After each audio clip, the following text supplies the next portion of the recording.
Y quisiera que lo vea por un segundo. Apocalipsis 21:4. Como dije, es uno de los textos de mayor fuerza esperanzadora. Y quiero que lo vea conmigo. Apocalipsis capítulo 21, verso 4. Dice la Escritura, enjugará, ¿están ahí?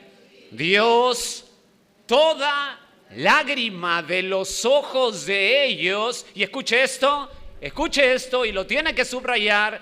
Y ya no habrá muerte, ni habrá más llanto, ni clamor, ni dolor, porque las primeras cosas pasaron. Un texto que usted debe tener realmente resaltado, porque como dije, es muy fuerte, en tono esperanzador.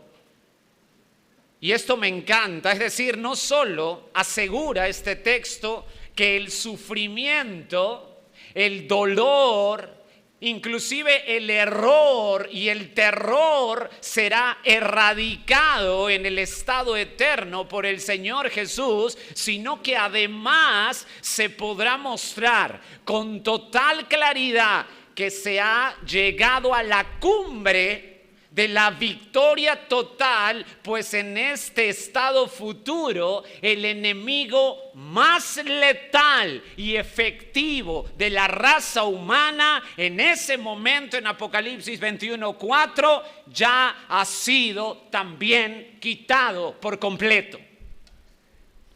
¿Cuál es ese enemigo eficiente y efectivo para la raza humana? ¿Cuál es ese enemigo? La muerte. La muerte. El ser humano tiene que estar seguro, y está seguro, de dos cosas en su vida, si es que da una mirada a su interior con sinceridad. Primero, que la muerte es inevitable. Y segundo, que va a haber un juicio final. Dos cosas son realidad en tu vida y en mi vida: la muerte y que va a haber un juicio final. No olvide que en Eclesiastés 3, el predicador menciona lo siguiente, no tiene que ir ahí, pero sí anotarlo y seguirlo. Eclesiastés 3:11, el predicador dice, todo lo hizo hermoso en su tiempo, hablando de Dios, y escuchen esto, y ha puesto eternidad en el corazón de ellos, sin que alcance el hombre a entender la obra que ha hecho Dios desde el principio hasta el fin. O sea, Dios coloca, escuche esto, en el corazón, en la esencia del ser humano, coloca deseos profundos para satisfacer, pero el hombre no lo puede realizar, pues no lo puede encontrar por sí mismos. Todos esos anhelos que Dios coloca en el corazón del hombre, todos esos deseos que Dios mismo coloca, o sea, la plenitud en su interior, solo lo puede encontrar el ser humano conociendo al Creador, siendo, escuche, dependiente de Dios. Qué interesante texto. Dependiente de Dios. Así ha creado Dios al hombre. El ser humano sabe, es consciente, todo ser humano en su interior, que Dios es. Romanos 1:21. Todo ser humano es consciente que Dios es. Es por ello que el que dice, y si alguien está aquí y dice, bueno, yo no, porque creo que después de muerto no hay nada, pues no hay Dios, la Biblia lo llama muy fuerte, con una palabra, lo califica con una palabra muy fuerte, que es necedad. Salmo 14:1, la Escritura dice el necio en su corazón, no hay Dios. Y la palabra necio en el hebreo es muy fuerte, es la palabra nabal. Y nabal significa torpe, tonto, corto de mente. O sea, para la Biblia, La persona que dice, no, después que me muero no hay nada, no hay Dios, para la Biblia es un corto de mente, es un torpe. Porque Dios ha puesto eternidad en el corazón. La gente sabe, toda persona sabe que Dios es. Claro, le llama corto de mente porque solo puede satisfacer su interior y tener plenitud en su corazón conociendo, qué interesante, conociendo al único y verdadero Dios.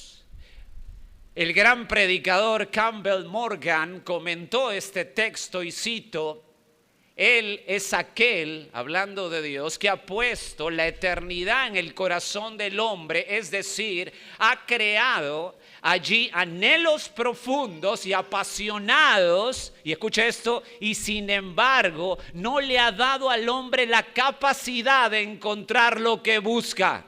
Y además no hay escapatoria de este orden inexorable. El problema de todo esto es más confusión que orden. Fin de la cita. El hombre por sí mismo no puede encontrar la plenitud en su corazón. No puede tomar esos anhelos y deseos que Dios mismo le ha puesto. Solamente los puede encontrar dependiendo del Dios único. El punto es que sin el Señor dominando tu vida, no hay plenitud ni esencia en tu vida. Quiero repetir eso. Si el Señor no domina la vida de una persona, no hay plenitud en su esencia, no hay plenitud en su corazón. Siempre, pero siempre se vivirá en un vacío constante, pues así lo ha creado Dios.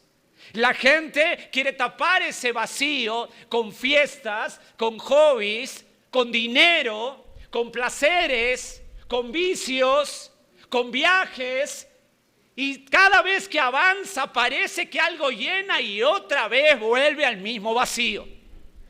Dios lo ha creado así. Dios lo ha creado así. Esto es tan importante para aplicar hoy. Hay gente que trata de tomar a Dios solamente por momentos y después quiere su vida y siempre pasan los años y sigue en el mismo vacío, no encuentra la plenitud. Es que por ahí no es solo Cristo. Así ha creado Dios al ser humano.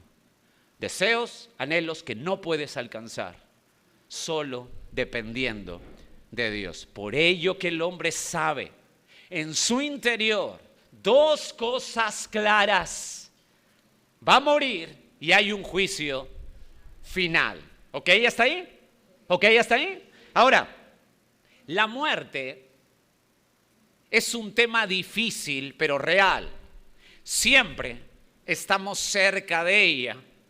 Pasamos normalmente, si es que usted se ha dado cuenta, siempre pasamos por alguno de los 65 cementerios que hay en nuestra capital, en Lima.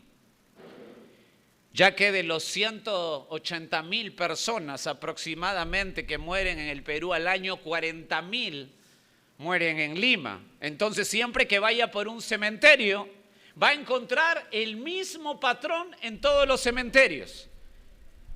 ¿Cuál es el patrón? Están arreglando para hacer más espacio. ¿Por qué?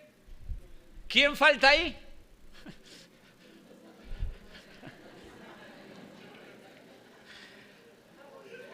Siempre. Bueno, nosotros, los vivos. Siempre vas a encontrar el mismo patrón, estos 65 cementerios, que te los encuentres. Vas ahí y vas a encontrar que siempre están ampliando,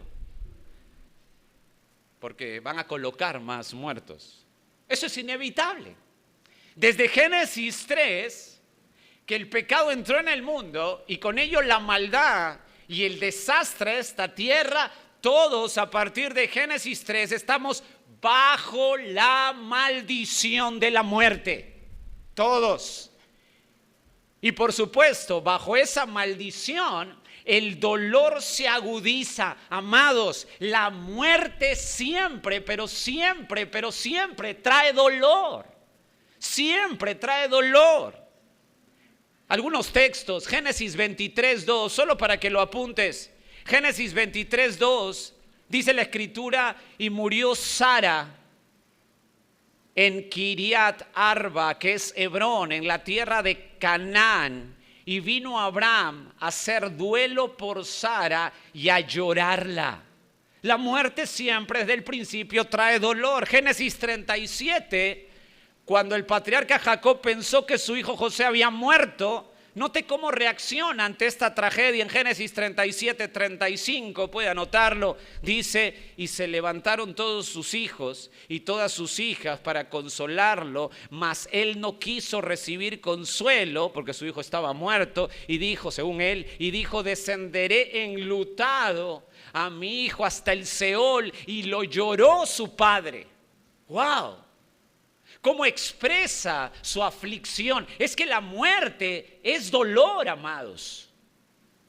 Si usted anota 2 de Samuel 18:33, un cuadro patético, terrible del rey David, dice en 2 de Samuel 18:33, entonces el rey se turbó y subió a la sala de la puerta y lloró, y yendo decía así, hijo mío Absalón, hijo mío Absalón, ¿quién me diera que muriera yo en lugar de ti? Absalón, hijo mío, hijo mío. Y no paraba de clamar David, un dolor impresionante, un dolor, dicho sea de paso, antinatural y casi descontrolado del rey David, pues en esa escena muy particular de 2 de Samuel 18 hay una combinación de dolores. O sea, David sabía que perdía a su hijo, que perdió a su hijo no solamente temporalmente, sino eternamente. El dolor era enorme. En el Evangelio de Juan, el capítulo 11, el verso 32, es una escena que usted se debe acordar, dice la Escritura en Juan 11:32, María, cuando llegó a donde estaba Jesús, al verle, se postró a sus pies diciéndole, Señor, si hubieras estado aquí no habría muerto mi hermano. Verso 33, Jesús entonces al verla llorando y a los judíos que la acompañaban también llorando, se estremeció en espíritu y se conmovió. Lázaro muere y hay mucho, pero mucho dolor. La muerte, amados, trae dolor. La muerte trae mucho dolor. Por mi labor pastoral, estoy en muchos velatorios. He visto la tragedia de padres enterrar a sus niños pequeños. Hemos tenido a una hermana acá en la iglesia, Gracia Soberana, que hace unos años atrás fue atropellada por una moto y falleció al instante. He participado hace pocos meses de una conversación con una pareja de hermanos que acababan de enterrar a su hijo universitario que se ahogó en un río. He visto de cerca lo que hace el cáncer. He predicado 2 días después de reconocer el cuerpo fallecido de mi padre. He tenido la experiencia que una persona muere en mis brazos. Es decir, estamos atestados de dolor por la muerte. Estamos atestados del dolor. Pero atienda esto. Porque esta es la noticia más maravillosa que puede escuchar. Dios mismo, el Dios eterno, ha prometido revertir eso. El Dios que hizo los cielos y la tierra ha prometido revertir eso. Los profetas del Antiguo Testamento han anunciado con toda autoridad que vendrá un enviado de Dios, un Mesías, que será el rey y que acabará, que aniquilará la muerte por completo. Que este Mesías, escuche bien, borrará la muerte.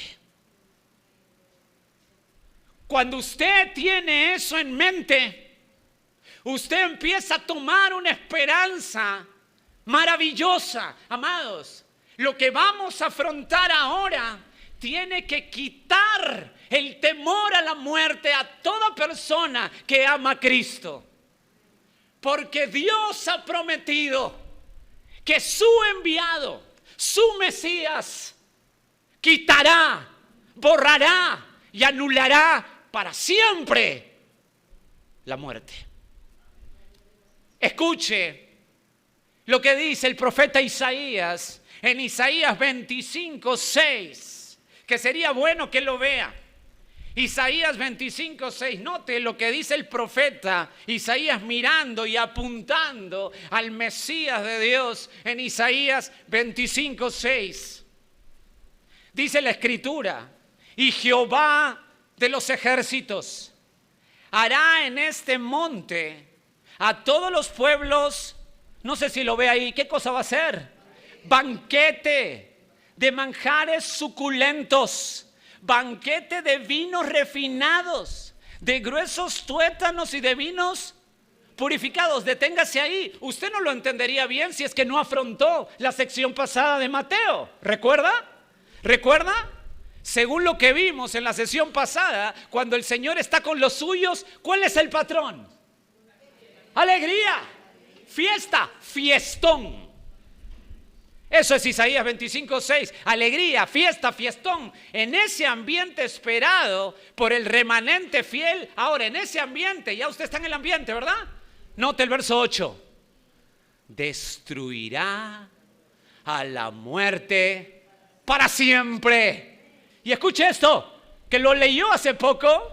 Y enjugará Jehová, el Señor, toda lágrima de todos los rostros, y quitará la afrenta de su pueblo y de toda la tierra. Porque Jehová, escucha esto, lo ha dicho, lo ha afirmado. ¿Qué tal declaración? Anote, Oseas capítulo 13. Dios está juzgando fuertemente a su pueblo, y en medio de ese juicio coloca esperanza al máximo nivel. Oseas capítulo 13, verso 14, la parte A, dice la Escritura: de la mano del Seol los redimiré. Escuche lo que dice Dios: de la mano del Seol los redimiré, los libraré de la muerte. Y escuchen esta frase, por favor, Oseas 13, 14, escuche: oh muerte, ¿están listos? Yo seré tu muerte y seré tu destrucción, oh Seol. Es decir, escúcheme bien, ¿están siguiendo esto? Escuche, si el pueblo, este es el contexto, si el pueblo se arrepiente, contexto inmediato, Dios los restituye del cautiverio en Asiria. Ese es el contexto inmediato. Pero también este texto que hemos leído mira el futuro de la restauración de la mano del Mesías. O sea, ¿qué cosa es lo que está diciendo? Si extendemos el principio, si los israelitas en forma individual se arrepienten, y por extensión, si los gentiles se arrepienten, escuchen, serán librados de la muerte. Y usted dice: Jorge, ¿por qué utilizas así el texto? Porque el apóstol Pablo tomó Oseas 13 y lo utilizó así. Tomó en forma experta este pasaje en el contexto exacto para decir, a ver si se acuerda usted lo que dijo el apóstol Pablo tomando Oseas 13, Primera de Corintios 15, 55. No necesitan ir ahí, seguro se acuerdan. Pablo dice: ¿dónde está, oh muerte, tu aguijón? ¿Dónde, oh sepulcro, tu victoria? Pablo no se lo inventó, lo sacó de Oseas 13, porque sabía que los profetas en el Antiguo Testamento, con la mente de Dios, habían asegurado que el Mesías que vendría arrancaría la muerte. Y Pablo en un tono burlón: oh, muerte, ¿dónde está tu aguijón? Oh, sepulcro, ¿dónde está tu victoria? Pero Pablo, hay 65 cementerios acá en Lima. Y Pablo diría: no hay victoria, porque tenemos al Mesías. Tenemos al Mesías. ¿Lo puede ver? Los profetas anuncian que un Mesías vendría y destruiría el imperio de la muerte. Y eso es lo que quiere el evangelista Mateo mostrar. Ese es el punto de la porción, de la sección que vamos a trabajar. Eso es lo que quiere el evangelista Mateo mostrar. El autor del evangelio quiere colocar por todo lo alto como el clímax de las credenciales mesiánicas, que Jesús es el rey anunciado y que Él tiene el poder, el extremo poder sobre la muerte. Tanto así que el rey, el Señor Jesús, tiene que matar a la muerte. Tiene que matar a la muerte. Amados, esto es tan imponente. Esto es una sección donde lo tenemos que tomar realmente con un gozo y una alegría si usted conoce al Señor. Es tan esperanzador. Y esto, amados, como dije anteriormente, debe arrancar de raíz de todo creyente verdadero. Si entendemos la porción que vamos a analizar, debe arrancar de raíz de todo creyente verdadero el temor a la muerte, de una vez por todas. Acompáñeme, por favor, a Mateo capítulo 9, desde el verso 18. Mateo capítulo 9, verso 18. Dice la Escritura: mientras él les decía estas cosas, ¿están ahí?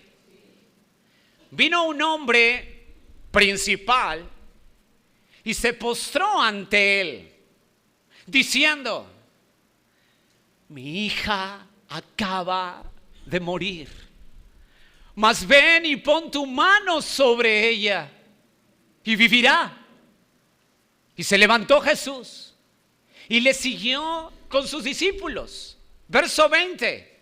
Y aquí una mujer enferma de flujo de sangre desde hacía 12 años se le acercó por detrás y tocó el borde de su manto, porque decía dentro de sí: si tocare solamente su manto, seré salva. Pero Jesús, volviéndose y mirándola, dijo: ten ánimo, hija, tu fe te ha salvado. Y la mujer fue salva desde aquella hora. Verso 23. Al entrar Jesús en la casa del principal, viendo a los que tocaban flautas y a la gente que hacía alboroto, les dijo: apartaos, apartaos, porque la niña no está muerta, sino duerme. Y se burlaban de él.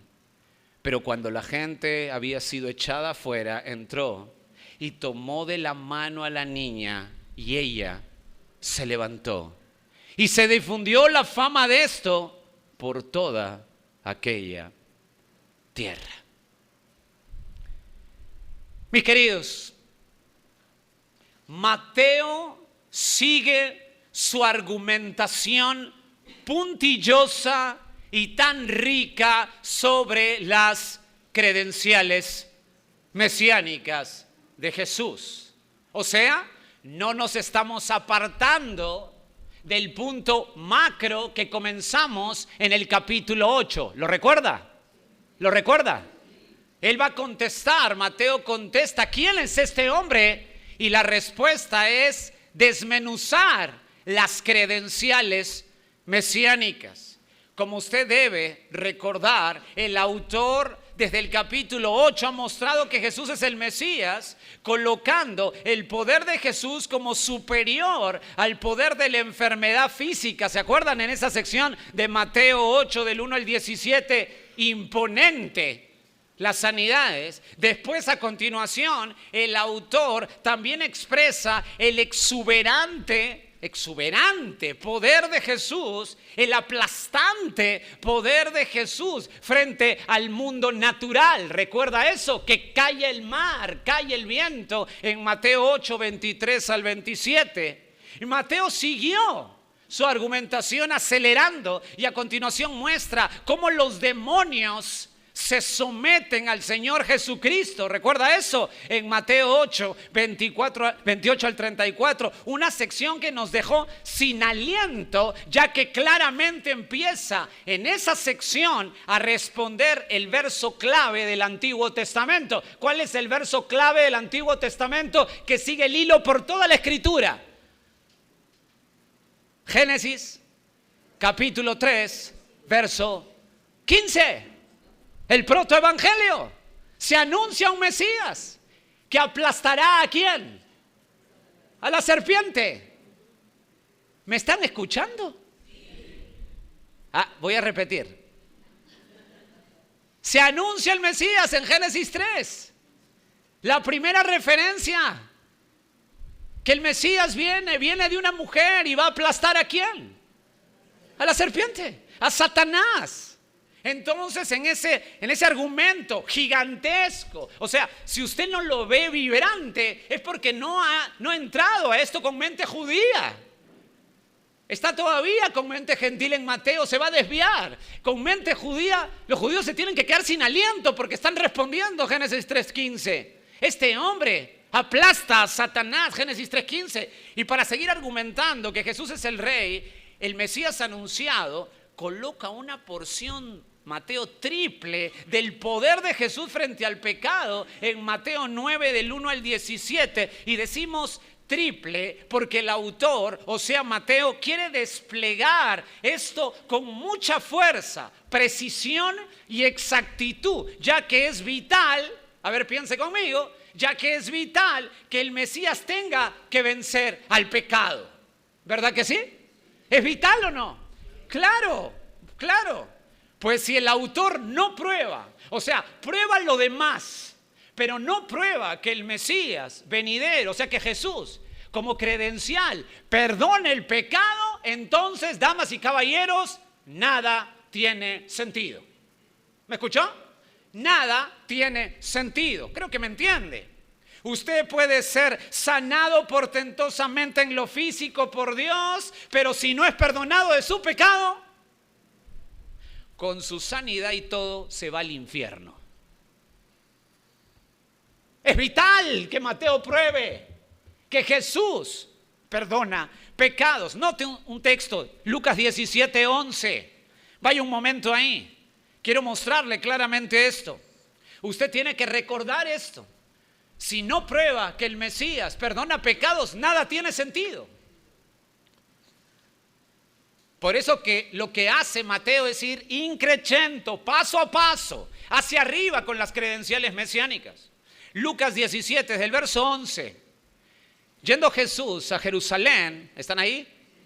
Pasaba entre Samaria y Galilea, y al entrar en una aldea le salieron al encuentro 10 hombres leprosos. ¿Cuántos eran? 10. Los cuales se pararon de lejos y alzaron la voz diciendo: Jesús, maestro, ten misericordia de nosotros. Cuando él los vio, les dijo: id, mostraos a los sacerdotes. Y aconteció que mientras iban, fueron limpiados. Entonces, verso 15, uno de ellos, viendo que había sido sanado, volvió glorificando a Dios a gran voz y se postró, rostro en tierra, a sus pies, dándole gracias. Y note la aclaración de Lucas, y era samaritano. Verso 17, respondiendo Jesús dijo, note la respuesta con una pregunta: ¿no son 10 los que fueron limpiados. ¿Y los 9? Bien, gracias. ¿Dónde están? No hubo quien volviese y diese gloria a Dios, sino este extranjero. Y note el verso 19. Y le dijo, levántate, vete, tu fe te ha salvado. Por favor, observe, son 10 leprosos. Los 10 obedecen el mandato del Señor para ir al sacerdote. ¿Se da cuenta? Son 10 los que en medio del camino no solamente escuchan al Señor y obedecen, sino que son 10 que en medio en el camino para obedecer a Jesús se sanan por completo, ni siquiera llegan al sacerdote y se sanan por completo, 100% limpios, con todas las implicancias que conllevan el contexto religioso y la ley ceremonial. Y usted dice, amén. 10 limpios, noches de gloria. Ven por tu milagro, todos. ¿Pero qué pasó? Solo uno es salvo. Pero si los 10 fueron sanados, pero solo uno es salvo. Y los 9 pasaron de la aprobación de limpieza sacerdotal y ser aceptados nuevamente por la sociedad y de taquito, con su boleto nuevamente, felices, al templo judío que tanto anhelaban religiosamente, pasaron de ello con mucha alegría, pasaron al infierno. Solo uno fue salvado. Note la palabra salvado ahí, que es muy importante. Verso 19. La palabra salvado ahí en Lucas 17, verso 19, viene de la raíz en griego de la palabra sozo, no sonso, sozo. Y sozo significa salvación del alma. Si quisiera el autor mostrar limpieza física, diría no sozo, diría catarizo, no sozo. Sozo se utiliza para limpieza del alma, para salvación del alma. No se desmaye. Guarde este concepto, pues lo vamos a utilizar un poco más adelante en Mateo. Mi punto en defensa es este, escuche. Si el Mesías no tiene poder frente al oscuro pecado, nada trasciende, ¿ok? Nada trasciende si no tiene poder frente al pecado. Y eso tiene que tener en cuenta hoy mismo, si es que usted quiere aplicar este principio. Porque hay muchas personas que vienen a esta iglesia, que han asistido a muchos lugares, que es como una ensalada rusa de enseñanza a diferentes lugares, que creen que porque fueron de alguna manera sanadas o han tenido alguna experiencia estática que tocó su vida, se autoadjudican la insignia de creyentes. Mis queridos, el adjudicarme ser creyente porque Dios me sanó en algo o porque ya no o me restauró en algo, escuche, adjudicarte ser creyente por eso es soberbia pura. Eso es creer que tú y solo tú eres especial para Dios. No, mi amado. Solamente puedes entrar al reino si has sido perdonado de tus viles, miserables y sucios pecados. Si no has pasado por la negación, si no has pasado por el lloro de tus propios pecados asquerosos, no importa que te crezca un diente de oro. No importa que te salga otro brazo, con tu diente y con tu brazo nuevo te vas al infierno. La clave es perdón de pecados. Si no hay perdón de pecados, nada trasciende, nada. Y es bajo ese pensamiento que Mateo tiene que mostrar este portento y lo coloca en la palestra con la ilustración del paralítico. ¿Se acuerdan? Jesús frente al poder del pecado, ¿ilustrado en qué? Primero, en un paralítico. Después, ¿ilustrado en qué? ¿Me podrían contestar o no han estado acá? Después del paralítico, ¿qué más sigue? Mateo. O sea, Mateo habla ¿de quién? De Mateo. Y finalmente, el poder de Jesús frente al pecado ilustrado a todo aquel que cree. Esto es poder, esto es un despliegue de poder. La audiencia original debería postrarse ante tremendo y abrumador argumento. Si Mateo va a realizar un programa de televisión de esto, o sea, si estuviera acá y realiza un programa de televisión, el programa se llamaría Sin Escape. No sé dónde he escuchado eso, pero no tendría escape. Nadie tendría escape. Amados, este hombre realiza un argumento tan contundente que es un manjar estudiarlo. Y usted dice, bueno, ok, esto es muy alto, ya terminó. Y Mateo dice, no he terminado. Ahora, nos va a llevar Mateo, atiéndame, al pináculo de las credenciales. Nos va a llevar al mismo monte Everest de las profecías mesiánicas.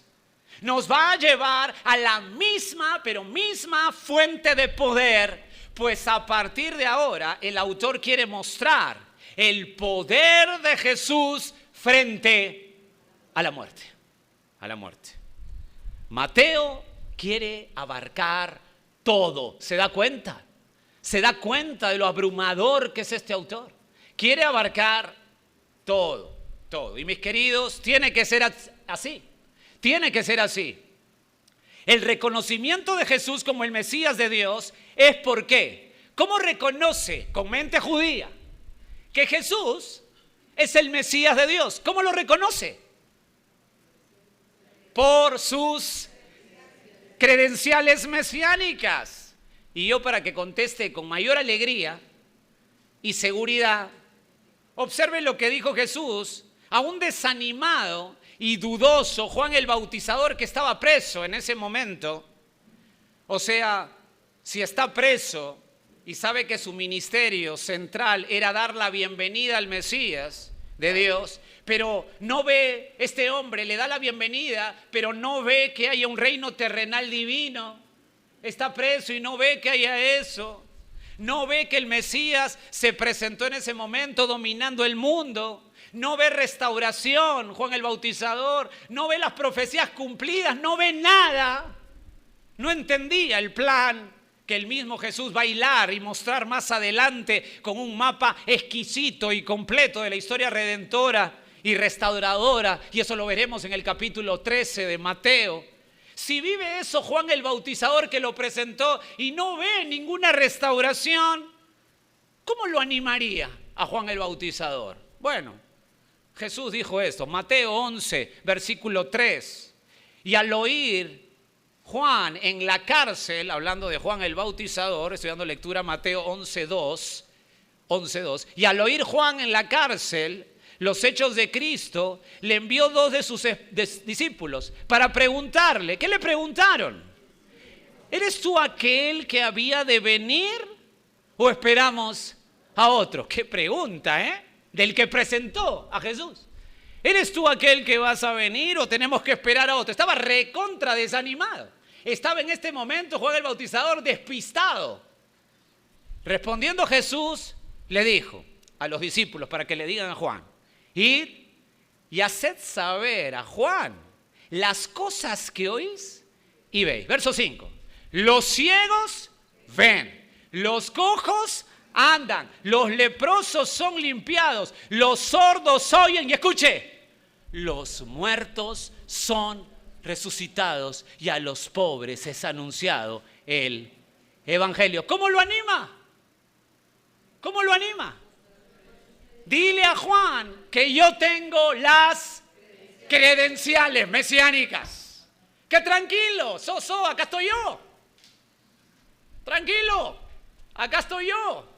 Tengo las credenciales mesiánicas. Esto es un armazón fantástico, esto es un armazón milimétrico y tremendo, ¿no les parece? ¿No les parece? Con ello, permíteme presentar mi bosquejo para esta sección que vamos a afrontar. De Mateo 9, 18 al 26, quiero presentarle 6 elementos. 6 elementos que al fusionarlos me harán caminar en seguridad eterna. Y escuche, y en gran amor por la gente al apreciar la amabilidad y el poder del Señor Jesús. 6 elementos que al fusionarlos me harán caminar en seguridad eterna y gran amor por la gente al apreciar la amabilidad y el poder del Señor Jesús. Primero de los 6 elementos, el marco central, verso 18, la parte A. Segundo elemento, la necesidad crucial, verso 18, la parte B. Tercer elemento, la amabilidad total, verso 19. El cuarto elemento de 6, el interludio vital, versos 20 al 22. El quinto elemento, la declaración principal, versos 23 y 24. Y para finalizar, el sexto elemento, el poder real, versos 25 y 26. 6 elementos que al fusionarlos me harán caminar en seguridad eterna y gran amor por la gente al apreciar la amabilidad y el poder del Señor Jesús. El marco central, la necesidad crucial, la amabilidad total, el interludio vital, la declaración principal y el poder real. ¿Amén hasta ahí? Amén, perfecto. Empecemos entonces. Primer elemento. ¿Cuál es el primer elemento? El marco central. Vamos al verso 18, la parte A. Yo voy a repetir, por supuesto, siempre los elementos, pero vamos al primero, concentrarnos en el primero. ¿Por qué le llamo así el marco central? Verso 18A. Necesito máxima atención. Mientras él les decía estas cosas, vino un hombre principal y se postró ante él diciendo, deténgase ahí. Ahí tenemos el marco central. Y usted dice, ¿dónde? Espérese, poco a poco. Es una enorme necesidad, como le dije, su máxima atención. Quiero que se acomode bien en el marco central. Que su mente sea dirigida bien es mi prioridad para que usted pueda captarlo bien. Esa es la idea. En esta porción va a encontrar el clímax de las credenciales mesiánicas, como ya lo hemos mencionado, el cual apunta, ¿cuál es el clímax de las credenciales mesiánicas? Apunta al poder, a su poder como Dios único y verdadero, mostrando que Él tiene poder frente a la muerte. Ahora, note los textos que abarcan eso. De la sección que hemos leído, versos 18 al 19 y versos 23 al 26. ¿Están siguiendo?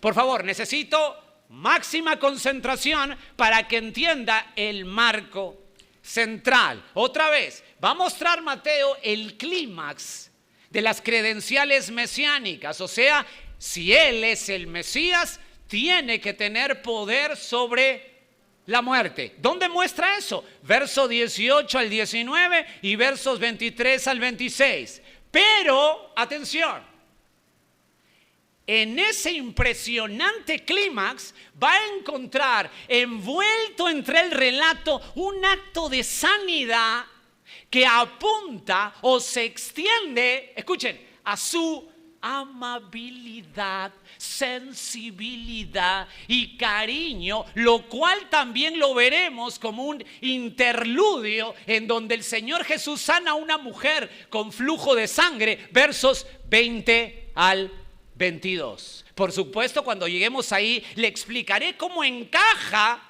con nuestro marco central. ¿Me están siguiendo? ¿O ya están peor? Cuando lleguemos 2022, les diré cómo encaja esta historia a mitad con el marco central. Lo que quiero que se dé cuenta ya con urgencia para que lo capte bien, para que capte bien esta sección, es que el enfoque de esto es el poder de Jesús frente a la muerte, pero en ese enfoque se va a levantar también una luz que señale el camino a la amabilidad, ternura y sensibilidad de Jesús, lo cual nos va a llevar a nosotros a ver cómo el Señor trata a la gente, cómo el Señor trataba con la gente. Y eso obviamente nos va a enseñar a nosotros, ¿verdad? Cómo tratar a la gente. ¿Verdad que sí? Claro que sí. Digamos así, hay un portento en medio de otro portento en esta sección. O también, a ver qué le parece, hay un sermón en medio de otro sermón en esta sección. ¿Ok? Esta sección demanda, como ve, toda su mente. ¿Lo ve o no? Sí, bueno. Nuevamente. Estamos en una estructura de pensamiento que, por así decirlo, mezcla el poder más claro del Señor bajo sus credenciales mesiánicas, y en ese enfoque o marco central, ese es el marco central, aparece una historia de sanidad que sigue enfatizando su amor y ternura. Es decir, por un lado vamos a exaltar su divinidad y por otro lado vamos a exaltar su humanidad. Tremenda sección, ¿no le parece? ¿Qué tal sección, amados? Acá es como que si de frente vas a un restaurante y te sirven plato de entrada, segundo, postre. Tremenda sección. Tú ni siquiera tienes que pedirlo, acá está todo. Tremenda sección, lo va captando. Esto es magnífico. Entonces, ya sabe cuál es el marco central, ya sabe cuál es el marco, ¿verdad que sí? Y de pronto aparece una historia en la mitad, pero hay un marco central, ¿ok? Eso es lo que quiero llegar. Ahora, note la conexión que hace Mateo en su narrativa, por favor. Quiero que siga atento aquí. Note la conexión que hace Mateo en su narrativa, es importante. Observe el texto, verso 18. Mientras él les decía estas cosas. Deténgase ahí, hay que trabajar esto. En el idioma original nos ayuda, cuando usted va al idioma original, nos ayuda a ver mejor cuál es el énfasis de esta frase, que es muy importante porque acá hay un conector. Note, la frase en el griego, o sea, fue escrito así. Estas cosas él, mientras les decía atentamente. Así escribió. Estas cosas, o sea, así es en el idioma griego. Estas cosas él, mientras les decía atentamente. ¿Cuál es el énfasis en el griego? Si primero dice estas cosas, ¿cuál es el énfasis? Estas cosas, ¿no? Tranca la pregunta, ¿no? Si primero es estas cosas, es estas cosas, pues. El énfasis es estas cosas. Ahora, ¿cuál es la pregunta que tiene que hacer usted si está estudiando esta frase? Muy bien. Claro, pues la pregunta es, ¿qué son estas cosas? Si el énfasis son estas cosas, ¿qué son estas cosas? La pregunta obvia es, ¿qué cosas? El autor nos lleva a una mirada, escuche y atento aquí, es una mirada anafórica. ¿Qué es una mirada anafórica? Es decir, lo que pasó atrás. Estas cosas tienen una mirada anafórica, lo que pasó atrás. Entonces, la pregunta es, ¿qué pasó atrás?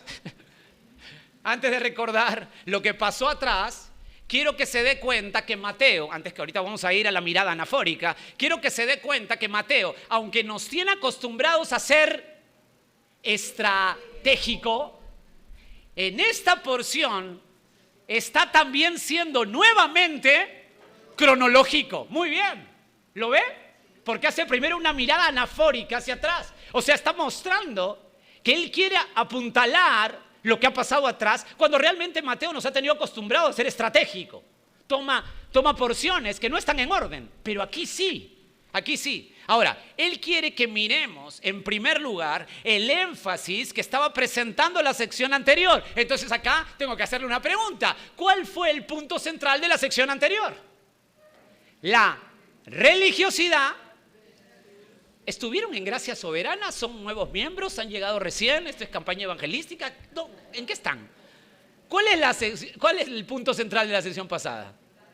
La religiosidad es opuesta al Evangelio. Si se acordó, por favor, necesito que tenga eso en mente, porque el conector aquí, esa mirada anafórica es muy fuerte del autor. Oh, amados, esto es para analizarlo detenidamente, porque este autor es un genio de la narrativa. Escuche bien, si se acordó, conecte por favor, la religiosidad es opuesta al Evangelio, es el punto central de la sección pasada, porque está dando una mirada anafórica. Si se acordó, conecte por favor con toda inteligencia la sección. En la sección, el Señor acaba de explicarles, ¿se acuerdan? La sección pasada, que el viejo sistema judaico no puede servir de marco para las nuevas bendiciones del Evangelio. ¿Recuerda? ¿Recuerda eso? Parche nuevo en vestido viejo y vino nuevo en odre viejo. Es decir, la religiosidad, el estándar propio externo de la religión judaica es opuesto, totalmente opuesto al Evangelio de Cristo. No puedes con prácticas externas, ¿se acuerdan? Limpiar el interior. No puedes con religiosidad llenar tu corazón. No lo puedes hacer. Ese es el punto de la sección pasada. ¿Ya se acordó? Y en eso que usted se acordó, y en eso, en el relato de Mateo, note el verso 18. Vino un hombre principal. ¿Qué decía ahí? Por favor, note la fuerza del conector. Vino un hombre principal. ¿Lo vio? Aparece un alto representante de aquel viejo sistema judaico. Por favor, quiero que lo capte bien, que ocupe su mente aquí. Lo que está diciendo, por eso que Mateo lo hace no solamente estratégico aquí, sino cronológico. Quiero que note, están hablando de la religiosidad opuesta al Evangelio, y el verso 18 dice, y vino un hombre principal. Aparece un alto representante local de aquel viejo sistema. Ya le voy a explicar, pero tenga la idea. Un principal era el número uno, escuche, el número uno en Capernaum, porque esto se desarrolla en Capernaum, el número uno en Capernaum en cuestiones religiosas, y este hombre aparece precisamente con una necesidad desesperada que el judaísmo es incapaz de resolver. ¿Nota la conexión? Creo que nota que la aparición de este hombre colocado por Mateo es la palestra exacta de mayor fuerza para defensa de su punto anterior. Está hablando en su sección pasada que la religiosidad es opuesta al Evangelio. Y Jesús está discutiendo y de pronto viene corriendo un principal, como diciendo, la religiosidad no sirve. ¿Me dejo entender? Esto es tremendo, amados. Esto es tremendo. Esto es imponente. Pero con esto quiero que observe la conexión también que realiza Mateo para mostrar su punto en cuestión aquí, o sea, en la sección que estamos afrontando. Pues entendemos que empalma cronológicamente porque tiene una mirada anafórica atrás, pero también atienda, tiene una mirada catafórica. La aparición de este hombre no solamente su mirada es hacia atrás, sino que también Mateo lo que quiere es tomar eso para conectar su punto central ahora en esta nueva sección. No solamente una mirada anafórica, sino también catafórica, hacia adelante. O sea, el autor mira con ese mismo incidente hacia adelante, es decir, en llano. ¿Qué cosa es en llano? ¿Qué te quiero decir? Que Mateo con esta conexión muestra que es cronológico, pero que también es estratégico. Este hombre, amados, estamos frente a un autor que es un genio de la teología narrada, amados. Es un genio de la teología narrada, si es que le ponemos atención, por supuesto, ¿no? Si es que marcamos correctamente esos marcadores en el idioma correcto. Este es un genio de la teología narrada. En segundo lugar, quiero que note el texto, verso 18, la frase, ¿se acuerdan que se los dije en el griego? Mientras decía. En el griego es una sola palabra, que es la palabra lalontos. Mientras decía, lalontos, la cual es un participio, o sea, adjetiviza el verbo. La idea es esta. Escuchen, ¿cuál es la idea? ¿Por qué les hablo esto? ¿Por qué los tengo así como que medio qué? Escuchen, ¿cuál es la idea? Ni siquiera Jesús había terminado, escuchen esto, de hablar con los discípulos de Juan el Bautizador. Ni siquiera había terminado. Por eso qué importante es la gramática, amados. Ni siquiera había terminado de hablar, es lo que quiere decir Mateo. Y ¡zas! Apareció este hombre que se describe como un principal. ¿Lo nota? Interesante. Ni siquiera terminó su argumentación. Es una interrupción abrupta, es lo que quiero decir. Ahora, quiero que note algo. A ver qué le parece. Si usted sigue la narrativa, o sea, si usted está ahí en el verso 18 y tiene esta interrupción del principal, Jesús no lo envía por un tubo, ¿se da cuenta? No sé si me entiende. Está argumentando y él ¡juá! Se mete y le dice, por favor, espérate. Digo, estás en una disputa brava, teológica, y te interrumpen así raudamente, ¿usted qué hace? Bueno, Jesús muestra su compasión y amabilidad. No reaccionó de golpe. Además, piense conmigo, para que pase esto, a ver qué le parece, para que pase esto, es que él estaba entre la gente, ¿no le parece? O sea, ¿cómo lo pueden interrumpir a usted si está hablando? Porque está entre la gente. Me gusta pensar eso del Señor Jesús. Él estaba entre la gente. Jesús es accesible. Jesús es accesible, está con la gente. El autor Lucas menciona que grandes multitudes lo acompañaban, Lucas 14:25. El evangelista Marcos asegura que estaba cerca de la gente para enseñarles constantemente, Marcos 10:1. Juan, el discípulo amado en su evangelio, cuenta que estaba con la gente para sanarla todo el tiempo, Juan 6:2. El mismo Mateo muestra que estaba con la gente Jesús siempre para sanarla, dispuesto para enseñarle, dispuesto para estar con ellos, Mateo 19:2. Es decir, Jesús siempre, escuchen esto, escuchen este principio maravilloso, Jesús siempre, mi Jesús siempre estaba con la gente para atenderla, aconsejarla, enseñarle, sanarla. Ese es mi maestro, ese es mi Señor. Era accesible, estaba con la gente, no estaba escondido, no estaba en su burbuja. No me toquen, no me digan, no, estaba con la gente. Qué maravilloso principio. No saben cómo me detuve tanto tiempo solo en ese principio, amados. ¿Qué principio?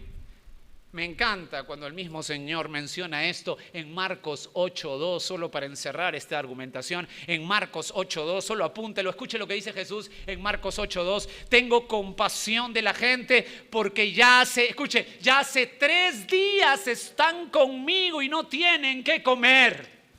¿Cuántos días estaban con él?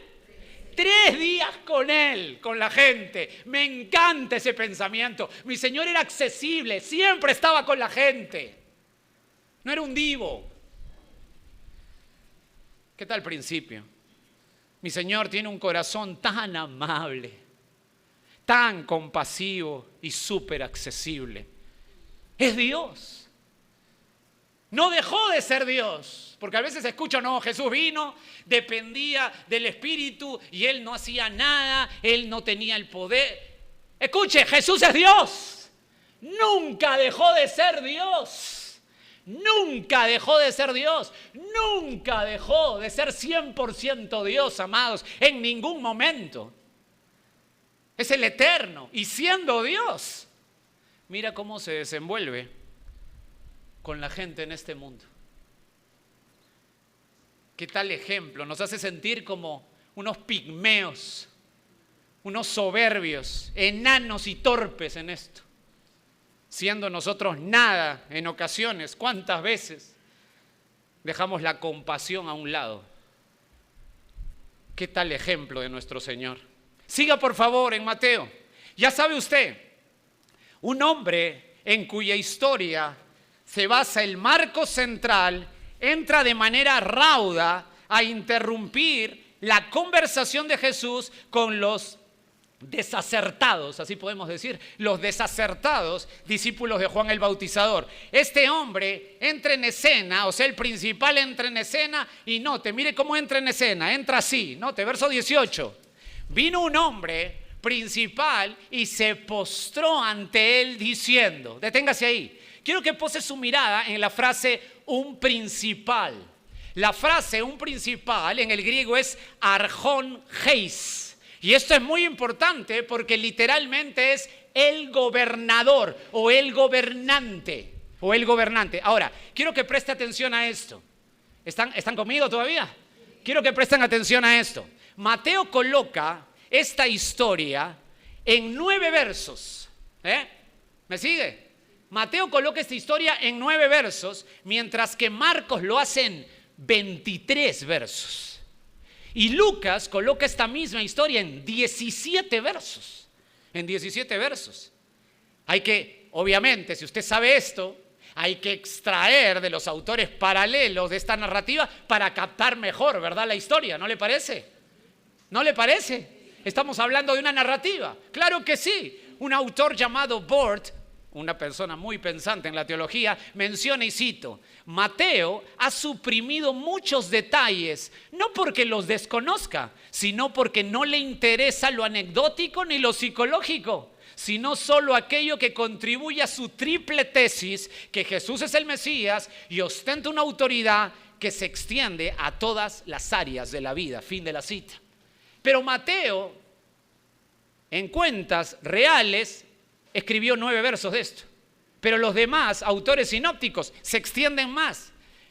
¿Pero por qué te hago esta aclaración? Porque Lucas y Marcos mencionan el nombre de este principal y aclaran bien que es gobernante de qué. Quiero que note eso, solo anote. Lucas 8:41. Dice la escritura, Lucas 8:41. Entonces vino un varón llamado Jairo. Ahí está el nombre, Jairo, que era, mire cómo aclara, principal de qué, de la sinagoga, y postrándose a los pies de Jesús le rogaba que entrase en su casa. Marcos 5:22, que es el pasaje paralelo, dice, y vino uno de los principales de la sinagoga, importantísimo, no era solo el principal, porque uno podía sacar el principal de qué, el gobernante de qué, no. Marcos y Lucas aclaran, el principal de la sinagoga. ¿De qué lugar? ¿De la sinagoga de qué lugar? De Capernaum, muy bien. Se llamaba Jairo y luego que le vio se postró a sus pies. Estos paralelos nos dan datos completos. Note, el nombre de ese principal, ¿cuál es? Jairo. Dicho sea de paso, ese nombre significa el ilustre. Jairo significa el ilustre. Si alguien aquí se llama Jairo, es usted el ilustre. El ilustre nada, pero bueno, el ilustre. El que todo lo ilumina, sea Jairo. Un nombre recontra pomposo para este personaje, aunque no era para menos. Observe, un dato más, note que no era para menos. Lucas dice que es principal, igual que Marcos, principal de la sinagoga. Esto es importante para entender bien la narrativa. El gobernador de la sinagoga, quiero que me atienda bien para que vea la fuerza de esto. El gobernador de la sinagoga era una persona muy importante. Se le elegía de entre los ancianos judíos y él no estaba a cargo de la predicación ni de la enseñanza en la sinagoga, sino estaba a cargo del cuidado, del orden externo, del culto público y la supervisión de todo lo concerniente a la sinagoga en general. O sea, era él más ahí en la sinagoga. El principal elegía a los que iban de hacer las lecturas y las oraciones en cada culto e invitaba a los que habían de predicar y enseñar. Era su deber asegurar que nada estaba fuera de orden en la sinagoga. Y además, escuchen esto, tenía que supervisar el estado de los edificios de la sinagoga. Toda la administración práctica de la sinagoga estaba en sus manos.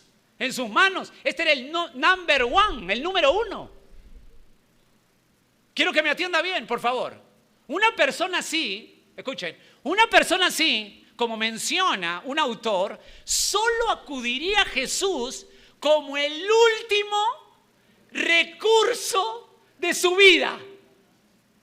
Claro, estamos hablando de uno de los judíos superortodoxos, el número uno de la sinagoga de Capernaum, los cuales, estos superjudíos superortodoxos, los cuales, ¿están listos para esto?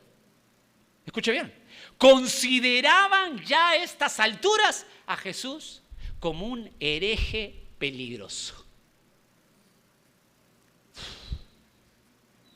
Por favor, capte conmigo el peso de esto. Esto es impresionante. Para que este hombre vaya a Jesús, sería solo cuando todo lo demás le había fallado, no funciona. Cuando hay en su corazón una desesperación total y absoluta, ¿verdad? Jesús le podría haber dicho, ¿qué le hubiera dicho? Jairo.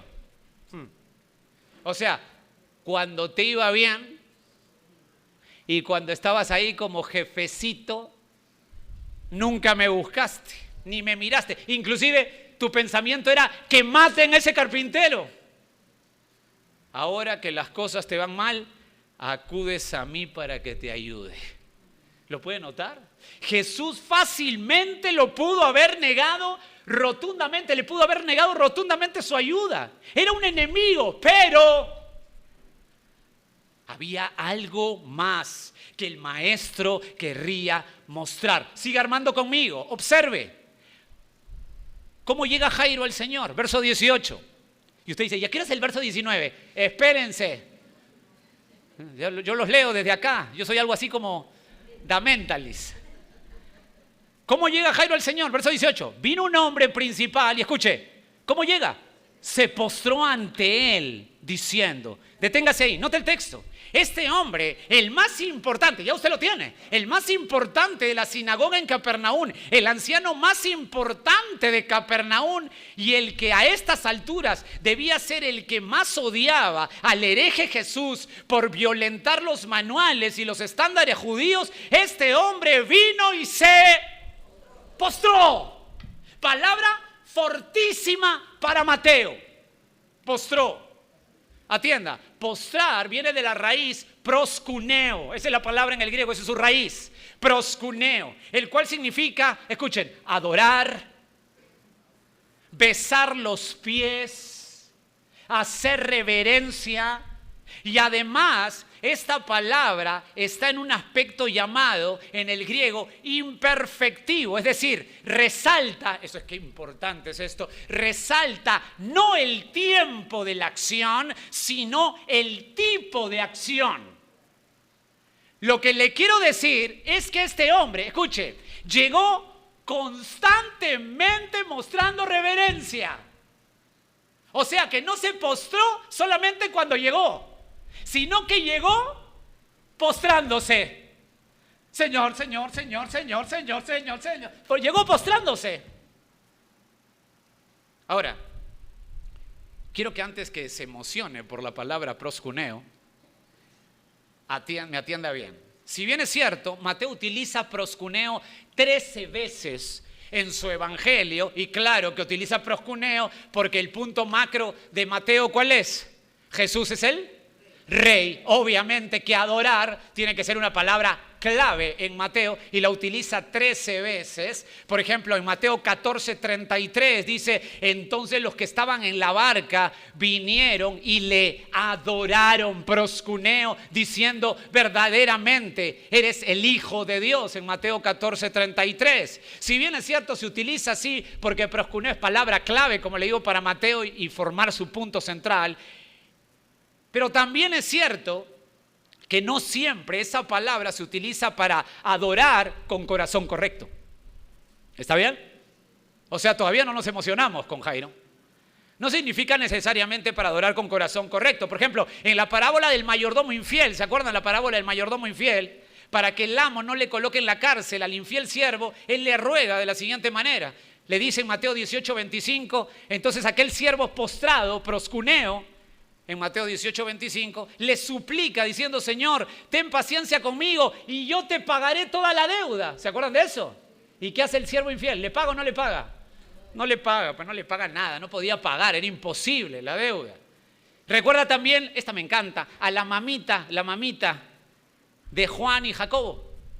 Su mamita linda, siempre las mamás tan lindas, que se postró ante Jesús para que sus pequeñines engreídos, su Juancito y Jacobcito, sus hijitos, uno vaya a la derecha y otro vaya a la izquierda del Señor en su reino. Qué lindo pedido. Mateo 20:20 dice, entonces se le acercó la madre de los hijos de Zebedeo con sus hijos, postrándose, proscuneo, ante él, pidiéndole algo. Bueno, esta señora no quería la gloria de Cristo, sino la gloria de sus bebotes, esos hijos que tenía.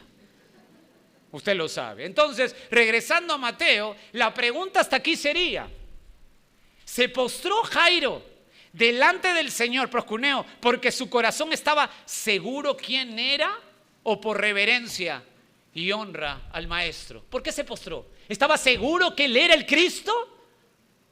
¿O por alguna honra de la época? ¿Quieren saberlo? A continuación lo voy a decir. Ahora, todo lo que le quiero mostrar, escúcheme bien porque tenemos pocos minutos, todo lo que le he explicado hasta aquí, todavía no voy a contestar, pero todo lo que he explicado hasta aquí es para que usted tenga en mente esto, por favor. En este punto es para que tengan presente lo siguiente. Todo les he dicho ¿para qué? Para que tengan presente lo siguiente.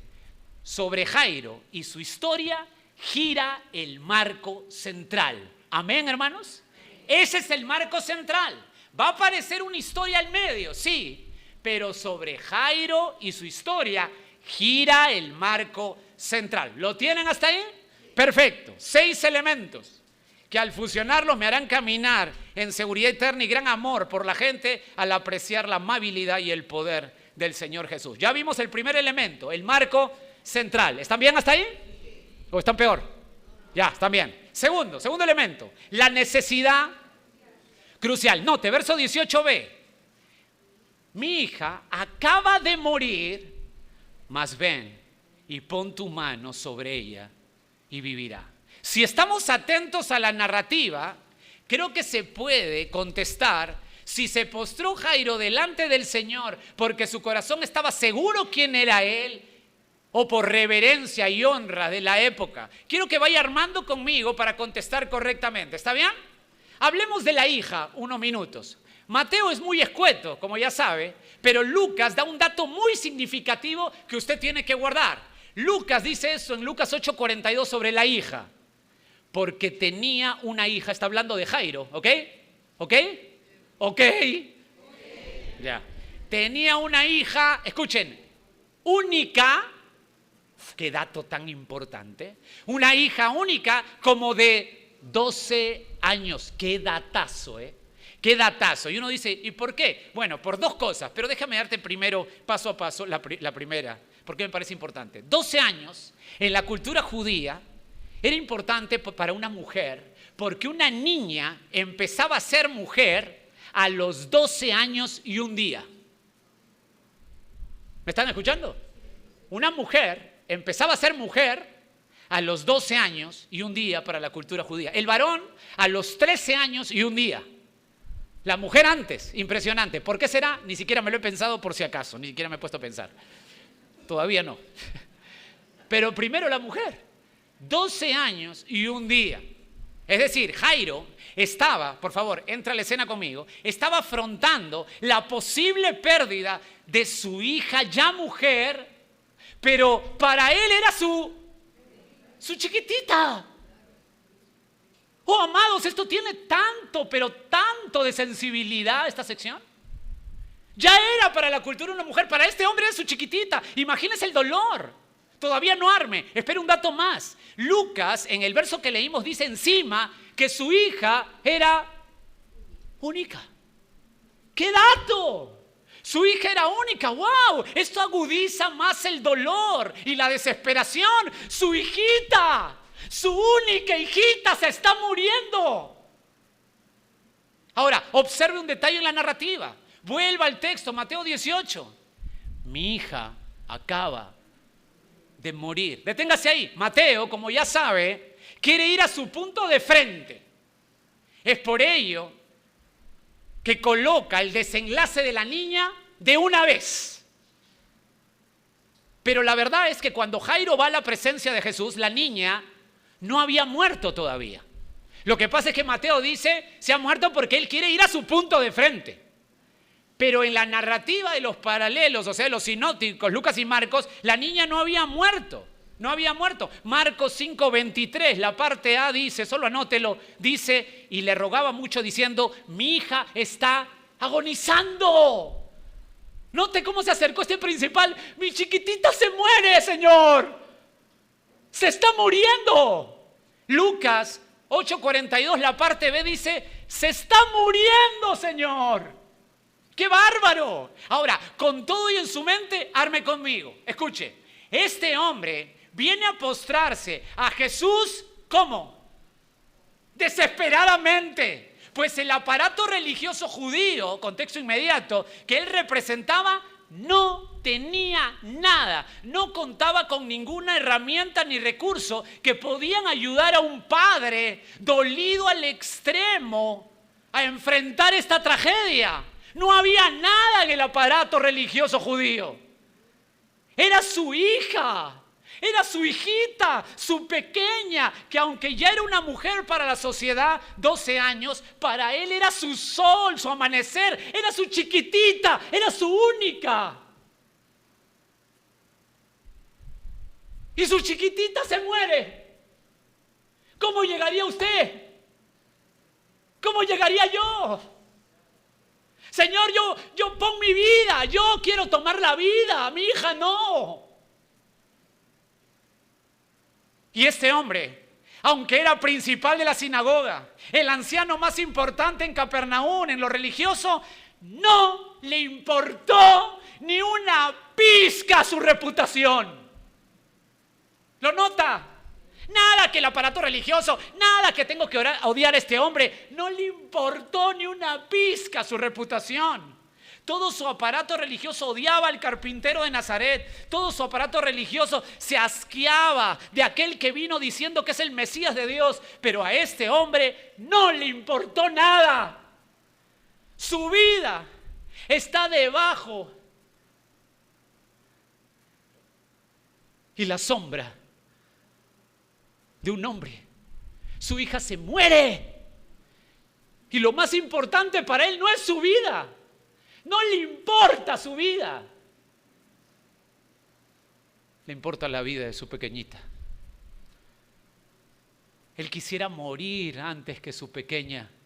El doctor MacArthur comenta esto y dice, la hija de Jairo acababa de entrar a la flor de la feminidad, pero para su padre todavía era una niña pequeña cuya vida le era más preciada que la suya propia.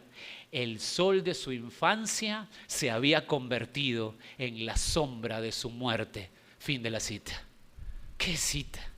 Escuche, quiero que notes algo hasta aquí. Quiero que notes algo. Que Dios, escuche, soberanamente orquesta todo ello, colocando primero en el corazón de Jairo una necesidad crucial. Miren cómo orquesta el Señor esto, amados. Miren cómo mi Dios soberano domina. Bajo todo este panorama sombrío, Dios soberanamente está orquestando algo, colocando en primer lugar, el primer pasito, es una necesidad en el corazón de Jairo, una necesidad crucial. En este caso, la hija se muere.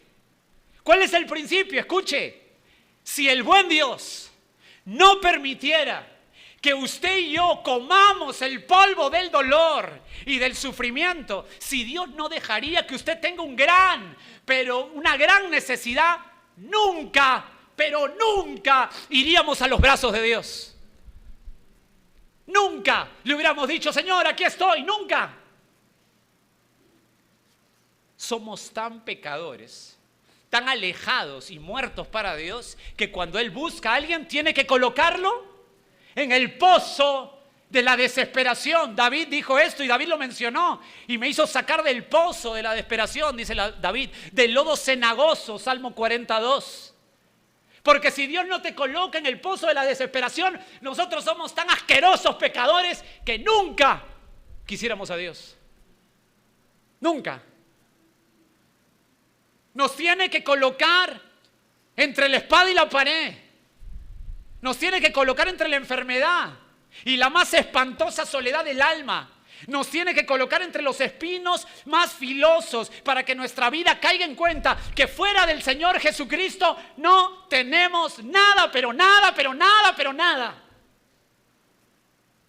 El llamado hoy para ti, que vives como te da la gana, pensando que la iglesia es un jueguito y que la Biblia es un jueguito y que crees que por poner el cheque religioso estás bien con Dios, escúchame bien el llamado para ti. ¿Qué estás esperando? ¿Encontrarte en el lodo cenagoso? ¿En la desesperación total de tu vida para que corras a los brazos del Rey? Venga mi amigo Jesús reconociendo sus pecados viles y hoy encontrará vida nueva y perdón absoluto de pecados. Pero tiene que venir como un mendigo, como un real necesitado, que no tiene ninguna opción y que sabe que el infierno le espera. Y Cristo aparecerá en su vida como el sol a mediodía, con esa tremenda fuerza para purificarlo, lavarlo, justificarlo y limpiarlo de toda maldad. La necesidad es crucial para el alma que Cristo busca. ¿Está captando el punto? Y usted dice, Jorge, espérate un poco. Entonces, este hombre, Jairo, va a Cristo no por Cristo, sino por su hija. O sea, viene a la iglesia no por Cristo, sino por Cristina. ¿Me entiende? Y mi respuesta es sí. Sí, hasta aquí la necesidad es egoísta. Sí, si usted analizó bien, él no viene hasta aquí por el Señor, viene por su hija que se muere. La necesidad es egoísta, pero quiero que profundice más en esto.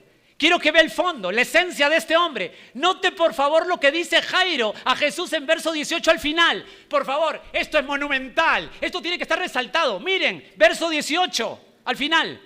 Mas ven, Mateo 9:18. Mas ven y pon tu mano sobre ella. Y, amados, hay aquí una combinación irresistible y magnífica para la vida con Cristo. Hay una relación fulminante de dos elementos que se juntan aquí tremendos, que me van describiendo paso a paso que este hombre está siendo regenerado, que tiene una regeneración real, que Jairo está acercándose a la verdad. ¿Cuáles son esos elementos? ¿Lo quieren saber en serio? Entonces no se pierdan el próximo domingo. Gracias te damos, Señor. El tiempo nos ha vencido. Pero esta hora es suficiente para poder ver la grandeza del poder de tu palabra. Señor, quiero darte gracias porque todos los que hemos llegado a ti en serio, es que porque tú tuviste la gracia de forjar una necesidad en nuestro corazón. Una necesidad crucial que tú tomas para los que tú llamas. Y nos hiciste colocar nuestra vida en el polvo, viéndonos nada, con una necesidad tan grande. Y oramos, Señor, para que en esta sala, a muchas personas que vienen a visitar, que todavía están con sus vidas con un pie en el mundo, y otro tratando de agradarte a ti, confundidas al extremo, porque así no se puede agradarte a ti, amanezcan en sus corazones con una necesidad fortísima. Señor, Si queremos gente que de verdad te abrace a ti, te rogamos para que traigas necesidad crucial a la vida de mucha gente soberbia, que coman el polvo de la derrota. Oramos para que les vaya pésimo, para que en ese momento, cuando están destrozados, puedan mirar la verdadera salvación. Gracias por llegar a nuestro corazón y gracias por secciones como esta que nos anima para seguir adelante. Recién comenzamos a rascar esta sección.